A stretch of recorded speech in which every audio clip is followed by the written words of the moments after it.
Next week, you'll be able to pay respects in person to a fallen Delaware County deputy. And as we learn more about those public memorials for Corporal Blake Reynolds, we are also learning about a resource to help his family through the grieving process. It's from people who know this kind of tragedy firsthand. Tonight at 11, Brandon Schaff in studio to explain. Brandon?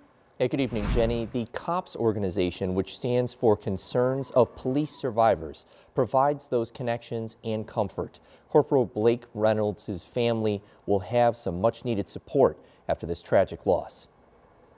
After a Delaware County Sheriff's deputy made the ultimate sacrifice, the public watched and showed their respect. But 31-year-old Blake Reynolds' loved ones were left with the pain of his loss. That's where COPS can help, letting them know that they have support. Dan Calvin is the former president of Indiana COPS, the local chapter. His son Jacob was a Tipton County Sheriff's deputy who was killed in a crash while responding to a call in June 2014. He was also 31 years old. You revisit life events and, kind of get back to remember when that phone rang and, in 5 seconds your life was totally different. Reynolds was killed in a Wednesday morning crash on I-69. He stopped to help a semi-truck that was partially in the roadway when another semi crashed into them. COPS assigns a family liaison after a line-of-duty death, trying to match survivors with similar backgrounds. Calvin served as a liaison for other families and participated in multiple line-of-duty funerals. He says that the organization was there for him in the same way, providing long-term support. For me, the pain never goes away. You just learn to deal with it. And the COPS organization has done a fantastic job of helping individuals through that process. Members of COPS include immediate and extended family of fallen officers. They can attend retreats, survivor events, and National Police Week together. Calvin says that he wouldn't be where he is today without the organization's support. It took me a long time before I was able to laugh and smile, but our tagline is rebuilding shattered lives, and that's kind of what we focus on. Calvin explains survivors walk the walk through the grieving process, but they don't need to do it alone. It's one big family there to take care of us and somebody to laugh with, cry with, and they understand what you're going through.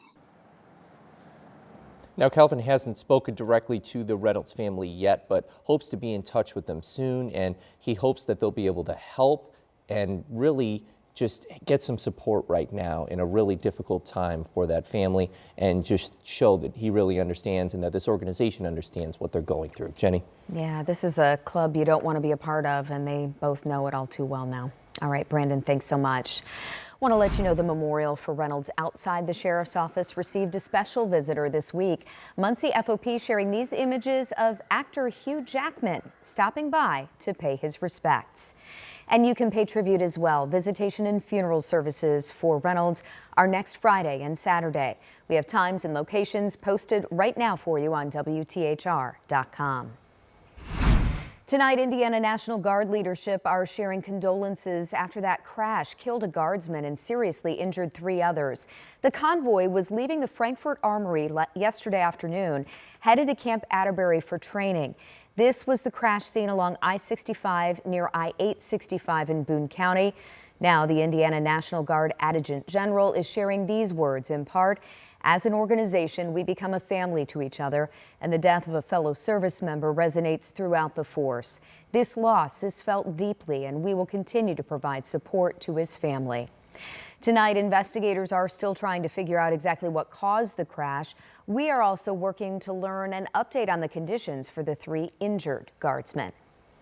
Right now, IMPD is piecing together what led to a shooting on the near south side that killed a man and injured a woman today. Officers found them shot inside a house on Union Street near Minnesota Street. Police did detain a 3rd person at the scene, but have not so far announced any arrests. IMPD has a new tool to help solve crimes. North District is now using a drone when searching for suspects. They shared this video of the drone in action while looking for a man wanted on a warrant for escape. Police say the drone helped them locate and take the suspect into custody without incident. The department tells us community donations paid for that drone. Rob? Well, I hope you had a chance to enjoy the nice temperatures we saw today. It was well above the average. Tomorrow's not going to be a bad day either, but it's certainly going to be much more like November. Temperatures are currently sitting at 59 degrees, which is above our daytime high on average this time of year. Still some 60s to the south, but the colder air is flowing in, and you'll start to notice it overnight. We've got clear skies, so that means our temperatures are expected to drop. We'll go down to around 44 tonight. Looking ahead to tomorrow, plenty of sunshine, highs only into the 50s. I'll have much more on the rest of the week's forecast coming up. All right, see you in a few, Rob. Thanks so much. In the next 24 hours, full SNAP benefits will load onto Hoosier EBT cards. The state says it started issuing those payments today, so they should appear in accounts tomorrow. This is obviously a huge relief for the 600,000 Hoosiers who rely on these benefits to feed their families. Most have had only partial benefits or none at all due to the government shutdown. So far this month, Indiana's issued about $59 million in SNAP benefits. That's only about half the amount typically distributed. During the shutdown, we saw a big spike in the need for food assistance, and that has not gone away, even with the government reopening. So today, the Office of Public Health and Safety in Indianapolis teamed up with the Bridge Indy Church and Charity Cares for another food distribution event. The people who stopped by got not only food, but also a little hope. Everybody is in this food insecurity right now. There's a lot of resources that we do not have, and there are resources that we do have. And I think that sometimes when we find ourselves in this position, we start to worry, right? We start to doubt, we start to get fear. And the truth of the matter is, there's no need to worry, because if you ain't got it, maybe I do. And so what you see today is what happens when we all come together with what we have. OPHS is planning a handful of other food giveaways this month. We've posted those dates, times, and locations for you right now on WTHR.com. We are starting to see the slow reopening of federal agencies now that the shutdown's over, but it'll take time for everything really to return to normal. Tonight, we're looking into the lingering effects and what's next. Many national museums are now back open after shutting their doors for more than 40 days during the government shutdown. We've greeted over 1,000 people already. The Smithsonian's National Air and Space Museum in Washington, D.C. began welcoming visitors Friday.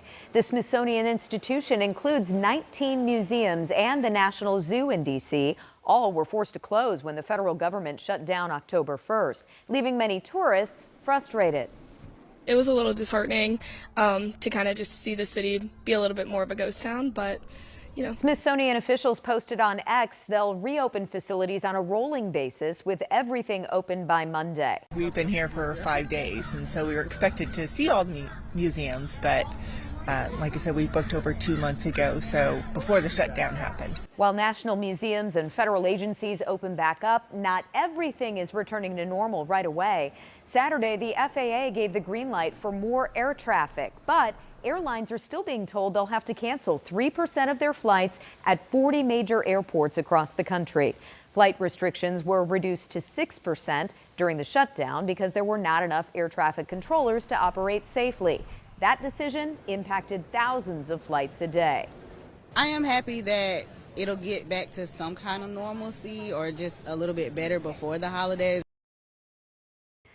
Now, we did check impacts, if any, at Indianapolis International Airport seem to be minimal right now. FlightAware reporting 6 flight cancellations in the last 24 hours. Of course, we'll keep an eye on it for you. We have a new update tonight in the fight over teacher contracts at Hamilton Southeastern schools. The district now saying they've entered mediation after failing to reach an agreement with teachers on their own. HSE schools tell us they'll continue negotiations with the Education Association within the state-mandated timeline. Still ahead tonight at 11, another busy Saturday for college football, but Notre Dame may have snagged the title for Play of the Day. This is a catch you won't want to miss. Rob?